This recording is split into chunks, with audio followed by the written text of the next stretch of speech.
Today's patio chat is being brought to you locally by Westridge Furniture in Delphus. See it all at your finer outdoor furniture store. Well, welcome back, everyone. You know, there's been quite a few changes in the presidential election so far, and here to talk about that is Dr. Bill Angel. Welcome, Bill.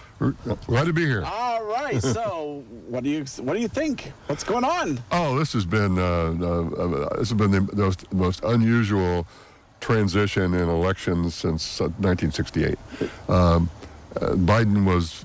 had that terrible debate. We talked about that in July, and immediately there was all kind of consternation in the Democratic Party. And bedwetting. What are we going to do? What are we going to do? And finally, in early July, like July 11th, I think, Senator Schumer, the majority leader of the Senate, pulled all the senators in to a meeting in the White House, in which they said, "Mr. President, you have to step down." Because we're going to lose John Tester in Nevada, we're going to lose Sherrod Brown in Ohio, we're going to lose a whole bunch of senators, and it's going to be your fault.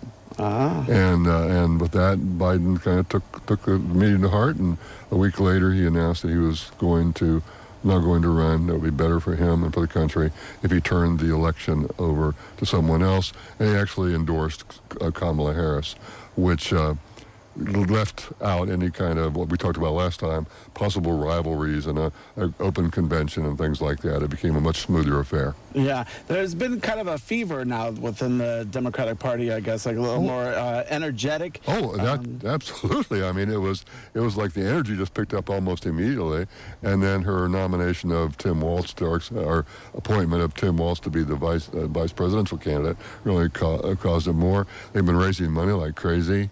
And a lot of energy in the party, especially around issues that are important to the party, like the abortion issue, the right to the pro-choice issue, has really galvanized a lot of female support, and to the point where Donald Trump now is starting to sort of backtrack a little bit on his stance on abortion. Yeah, I think it was kind of a surprise for the Republican Party when Biden did drop out. I don't know. It was.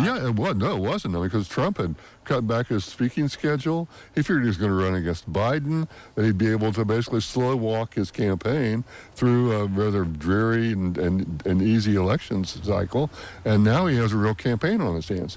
And so he really was caught kind of unprepared. Yeah. And the campaign was caught unprepared. Yeah. The polls are now coming out more. I don't know how much we believe in polls, but the polls are coming out where Kamala is actually stepping ahead of Trump for... Yeah, and look at where Biden was 2 years ago, or 4 years ago. He was behind. And yes. Hillary Clinton, well, likewise, was way behind in 2016. And so, but for Kamala to have even a slight lead says something about what this has happened. Now, it's only, a couple of days after Labor Day. We have a debate we have to get through next week. Yeah, so it's next Tuesday. There's lots going to happen between now and November 5th. Yeah, do you have any forecasting of what will happen during the debate, or what do you expect? Or? I don't know. I mean, I'm kind of surprised. For example, she's making as Kamala Harris is making a big deal with the idea of having an open mic.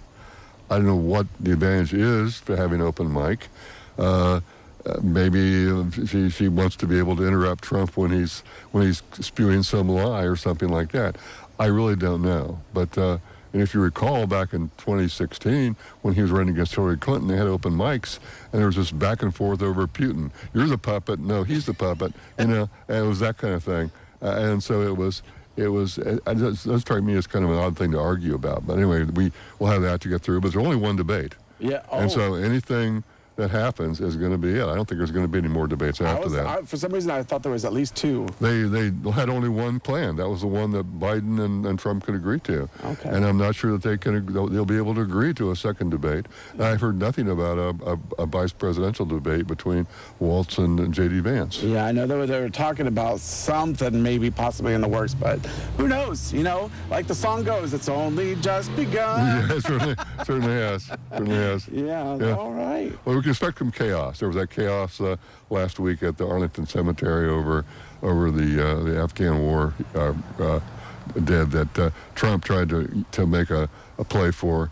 And you're not supposed to have political campaigns in Arlington Cemetery, and he kind of ran afoul of that. Yeah. Well, Bill, thank you so much for coming today. I appreciate it. You bet. All right. Well, don't go away because medical news is coming up next.